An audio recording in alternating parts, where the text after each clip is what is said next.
Songbeater Quite My Tempo VR is a VR music rhythm game. Now, I've mentioned before the VR music rhythm game genre is absolutely one of the best genres in VR. There are so many good VR music games. How does Songbeater Quite My Tempo stack up? Hello, I'm Fast Lawyer. Today we are going to review Songbeater Quite My Tempo. It's available for all the major headsets. It was released back on October 18th, 2019 by developer Plaito.com. It's available for all the major headsets. It normally retails for $14.99, and I actually bought this from a third-party website, Humble, for about $7.50, which is also the Steam lowest price for this game. Now, if you're expecting Beat Saber, I think you'll be disappointed by Songbeater. It doesn't quite stack up against the best VR music rhythm games. This would definitely not be in my top 10 list of the best VR music rhythm games. However, I would say it's still better than the average VR music rhythm game, but there are some issues here to be aware of.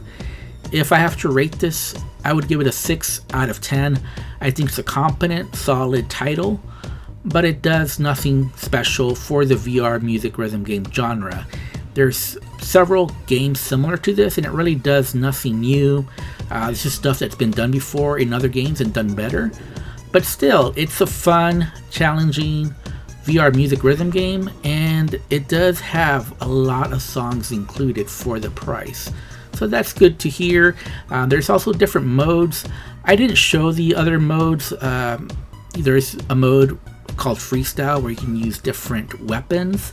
It sort of changes up the gameplay. There's some modifiers as well. I pretty much only showed the Impossible skill level, and I showed it for just the normal mode as well as the video mode, where it basically just shows a music video while you're playing the song. Now, I wasn't a big fan of the song selection. In fact, some of the songs were straight up cringy. A lot of them were like internet memes, and I just found those songs to be pretty bad.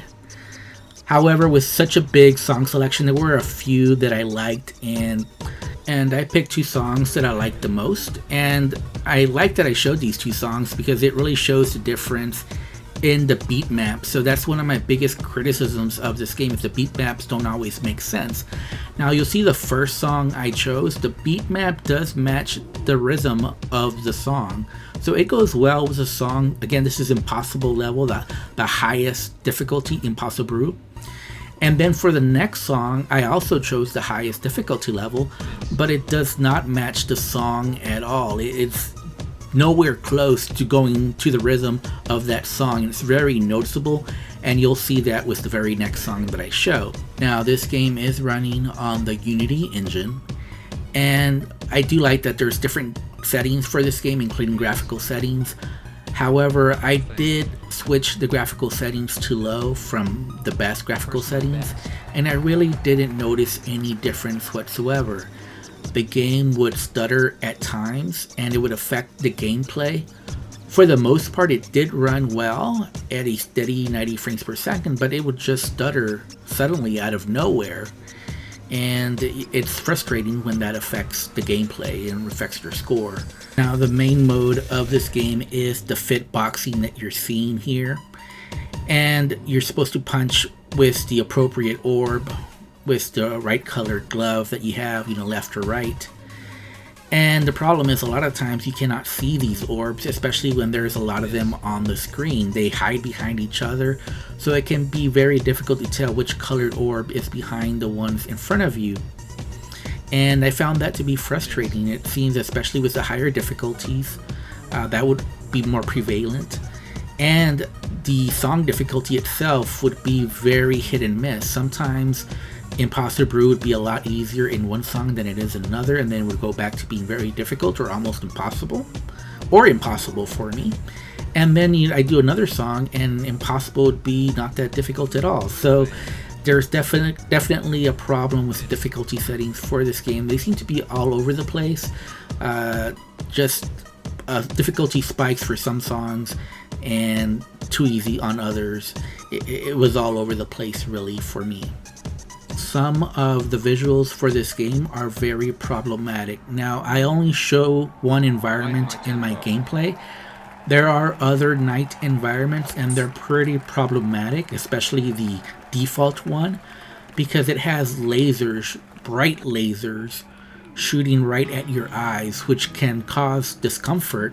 And I know for me, I had trouble seeing the orbs at times because of these lasers just shooting right at my eyes, and I had to change environment. I couldn't do the default one just because it was causing so many problems and it was just uncomfortable to play with.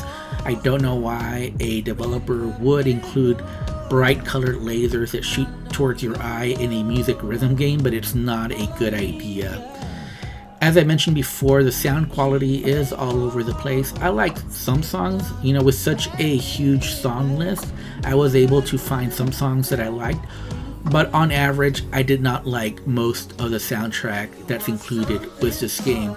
Now, there are custom songs that you can do, and I definitely like how they included a video mode. That's like a neat touch to the music rhythm game genre. Not many of the VR music rhythm games have that feature, so I'm glad this one has it.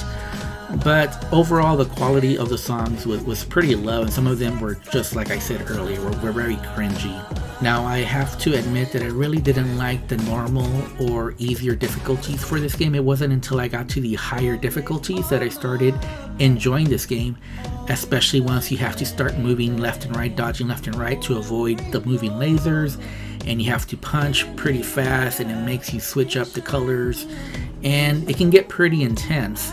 And definitely it's a good workout. I was sweating after about 30 minutes of playing this game, which is pretty good for a VR music rhythm game, especially if you're able to find some songs that you like. It's a pretty good workout, especially with one of the better beat maps that does match the rhythm of the song. Overall, I did enjoy Songbeater, Quite My Tempo, but at the same time, I know I've played better VR music rhythm games, and I'm not sure if I'll actually ever come back to Songbeater Quite My Tempo. It's good, but since I have better VR music rhythm games in my Steam library, there really isn't a reason for me to come back to Songbeater Quite My Tempo. It is a good workout, and if you compare it to something like Box VR, I would definitely say this is better than Box VR. If you're just looking for a nice cardio workout with music, then this would be a better experience overall. However, as far as VR music rhythm games, there are better titles out there. Overall, Songbeater Quite My Tempo is a very solid VR music title. It has lots of songs, it has lots of modes available, it has leaderboards, and it's a good fun workout that's quite the challenge in the higher difficulty settings. So again, I'll give it a 6 out of 10. I'm Fast Lawyer. If you liked my review, don't forget to like, comment, and subscribe. And as always, have a wonderful day. Goodbye.